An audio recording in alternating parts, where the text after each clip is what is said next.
Welcome back to another GTN Coaches Corner, where we answer your triathlon questions. You can just send them in using the hashtag GTN Coaches Corner, drop in the comment section down below or any other video, and we will answer them for you. Right, first question from WeNutria. Is it possible to overstretch? After completing Olympic distance triathlon in June, I developed a hamstring injury and have been doing roughly 9 minutes of hamstring stretches each day since. However, this stretch involves sitting down and reaching for my foot on my right leg. I've gotten used to simply grabbing my foot and pulling it back, which ends up stretching my calf and Achilles tendon. I bet. Recently, I did a sprint distance triathlon. Water was 12 degrees Celsius and I hadn't brought a wetsuit, so I had to switch races. Anyway, my hamstring/knee felt great, but my right Achilles was bothering me on the run and has been really tight since. Could this be related to my hamstring stretches? Sort of goes on, yeah. Well, let's just start by saying if you've got a hamstring injury, stretching it may not be the best solution for it. It may not be a solution for it at all. However, if you do have hamstring tightness, you may want to stretch them. If you're doing 9 minutes a day on your hamstring, you need to do 9 minutes a day on your quad and 9 minutes a day on your calf and 9 minutes a day on your hip flexor. Also, he's only specified stretching his right leg. And 9 minutes a day on your left hamstring and 9 minutes a day on your left quad. Okay, 9 minutes a day, yes. The answer to your question initially is it is possible to stretch too much. And the problem with stretching is that if you stretch one place, you do need to stretch the antagonist. Otherwise, you're just creating an imbalance, which you may not get that hamstring sore again, but something else is going to give, which is exactly what you found your Achilles is giving. Stretching is something that needs to be all-inclusive and make sure that you're getting all of the things evenly. If you have a tightness, definitely stretch it. If there's a specific thing you need to work on, stretching can be very helpful. However, because you had a sore hamstring in June, stretching that hamstring every day for 9 minutes is not helping the problem. It's not helping it's creating more problems. Stop stretching so much. There's a couple other things I'd like to add. So often if you had something like a hamstring injury, it's potentially that you have strained that hamstring. I'm going to hazard a guess.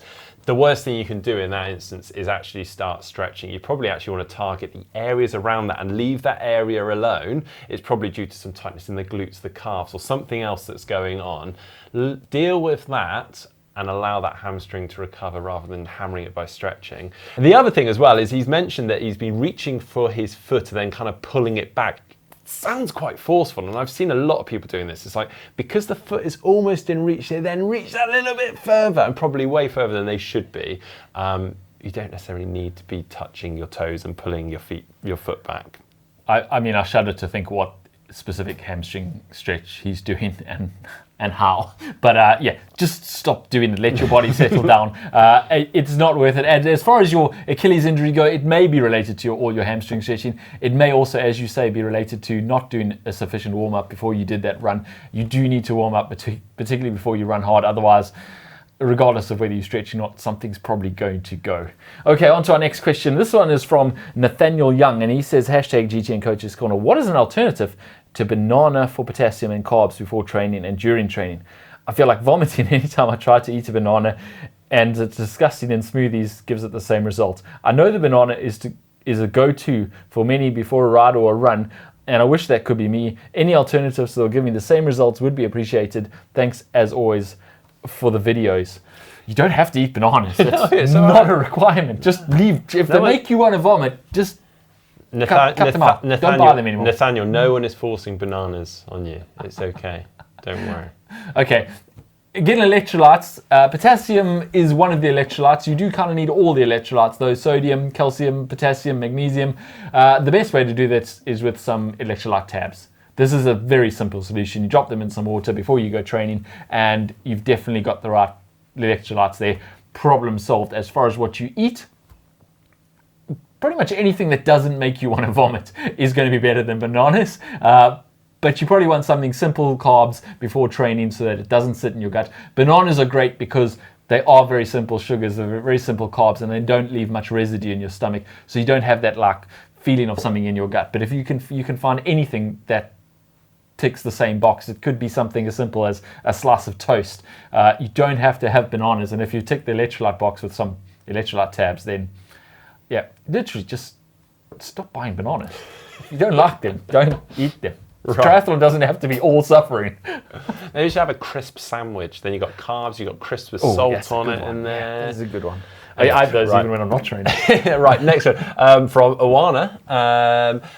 Exactly 7 weeks before my first half Ironman race, which is an A race for them, I got a metatarsal stress fracture on my foot while running a marathon. The doctor said I can run again in 6 weeks after the injury. This means that in theory, I could still do my half Ironman, but it would be with zero running preparation. However, running is my strongest discipline. Should I DNS the race or should I go for it anyway? I would say abort, wave off.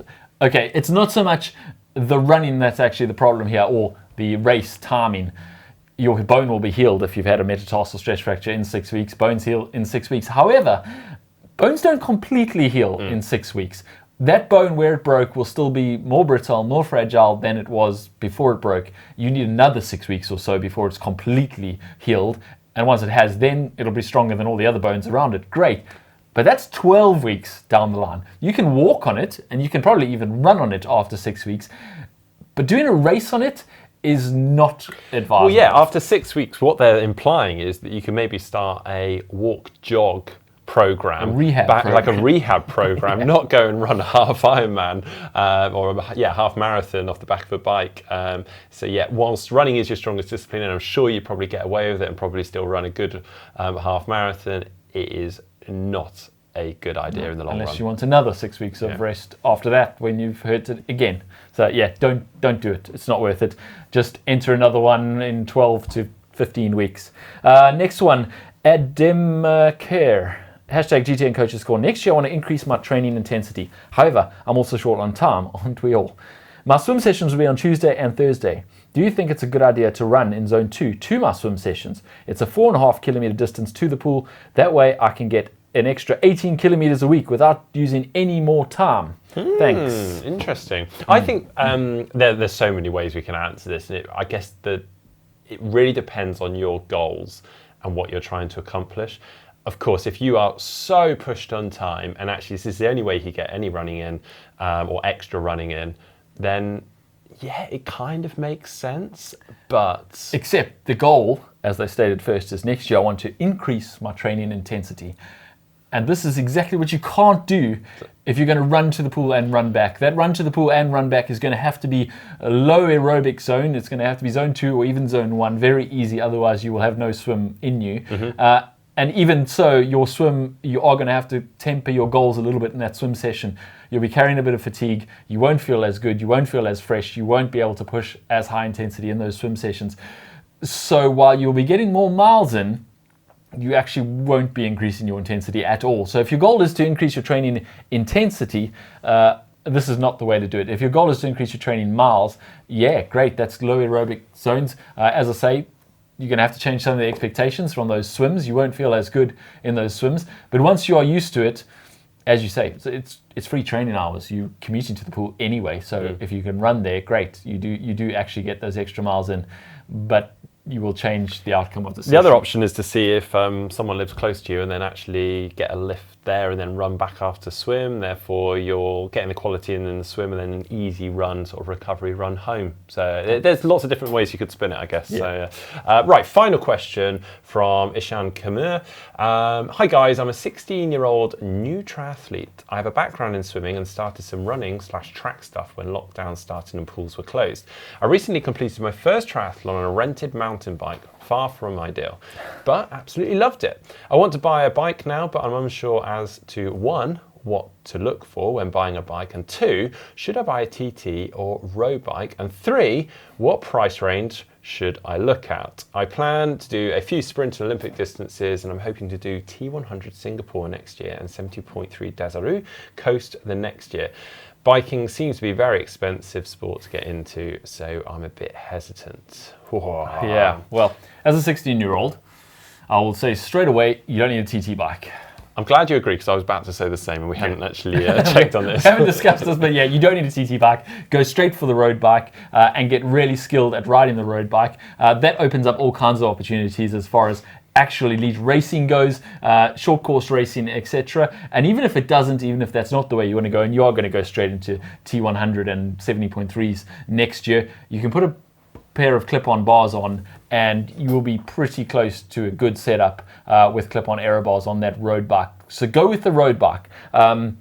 As far as what bike you should look for, or what type of bike you should look for, essentially you want to buy the best road bike you can afford, but not spend every penny on it, because of course you need to also be looking at the other stuff you need to buy: the helmet, the shoes, the bike shoes, the run shoes, the tri suit, everything else. And if you factor all that in, then look at your budget, buy the best bike you can buy for that.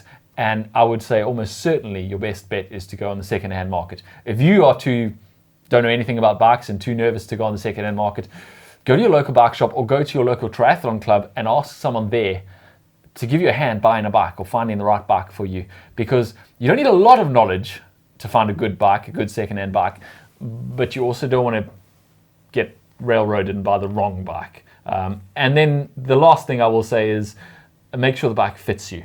The temptation when you're 16 years old is to buy a bike you can grow into.